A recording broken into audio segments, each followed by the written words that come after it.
After restoring his grandfather Numitor to the throne of Alba Longa and disposing of his twin brother Remus for sole supremacy, it was time for Romulus to build a city of his own and establish his reign.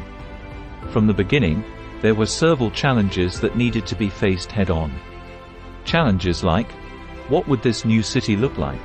Who would he find to populate his new city? And how he would rule this new city that he would call Rome. This is Rome Revisited. Join us as we explore the ancient Roman Empire, from Romulus to Constantine XI. Romulus proceeded to build his city on the Palatine Hill.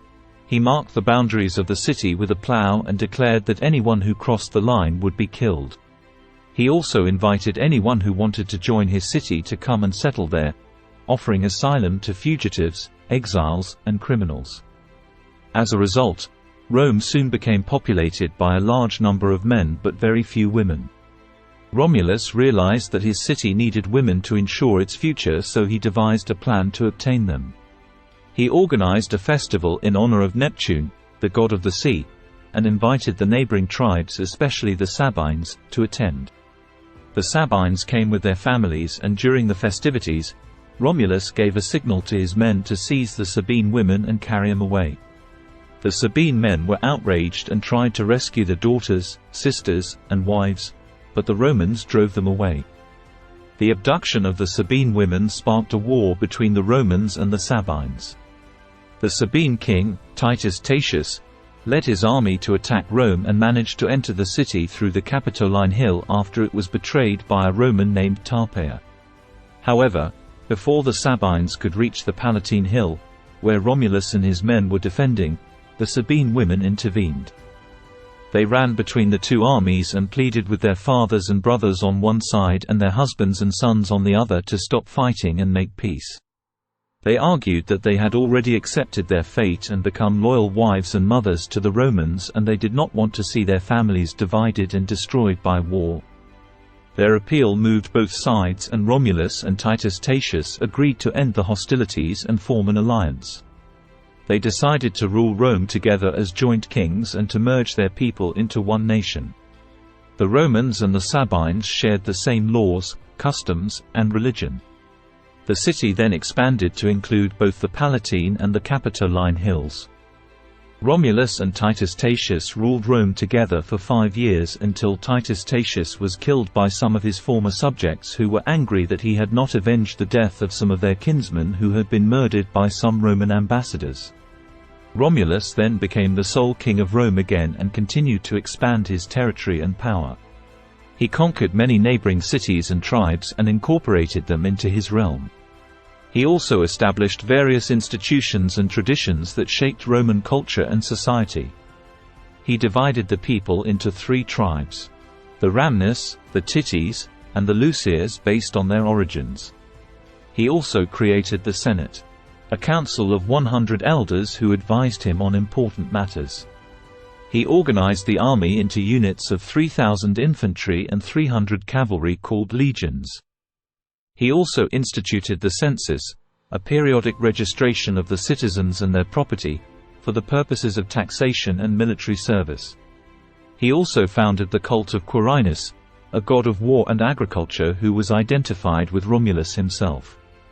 Romulus ruled Rome for 37 years according to the traditional chronology. He was a great leader and a warrior, but also a harsh and autocratic ruler. He did not tolerate any opposition or criticism. He was feared and respected by his subjects but not loved. He had many enemies both inside and outside his city who plotted against him and tried to overthrow him. However, he always managed to defeat them and maintain his authority. The end of Romulus's life is shrouded in mystery and legend. According to one version, he disappeared in a violent storm while he was reviewing his troops on the Campus Martius, a plain outside the city walls. A thick cloud covered him, and when it cleared he was gone. Some people believed that he was taken up to heaven by his father Mars and became a god. Others suspected that he was killed by the senators who were tired of his tyranny and wanted to get rid of him. They allegedly cut his body into pieces and hid them under their cloaks. Then they themselves spread the rumor that he had ascended to the sky. The people were divided, confused, and did not know what to believe. However, one of Romulus's loyal followers, a man named Proculus Julius, claimed that he had seen Romulus in a vision and that he had a message for the Romans. He said that Romulus had told him that he was indeed a god and that he wanted the Romans to worship him as Quirinus. He also said that Romulus had promised that Rome would become the greatest city in the world and that he would always protect and guide his people. Proculus's testimony convinced many Romans and they accepted Romulus as a divine being. They built a temple for him on the Palatine Hill and honored him with sacrifices and festivals. They also regarded him as the founder and father of their city, as well as celebrating his birthday on the 21st of April, the date that he had founded Rome. Romulus was the first of the 7 kings of Rome who ruled the city from its foundation until the establishment of the Republic in the 6th century BC. His story is a mix of history and myth, and it reflects the origins and values of the Roman civilization. Romulus was a hero and a villain, a creator and a destroyer, a man and a god.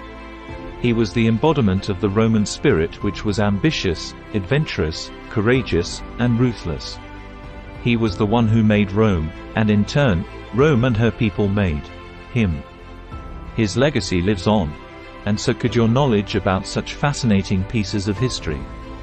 Don't forget to hit that subscribe button for more captivating content about ancient Rome.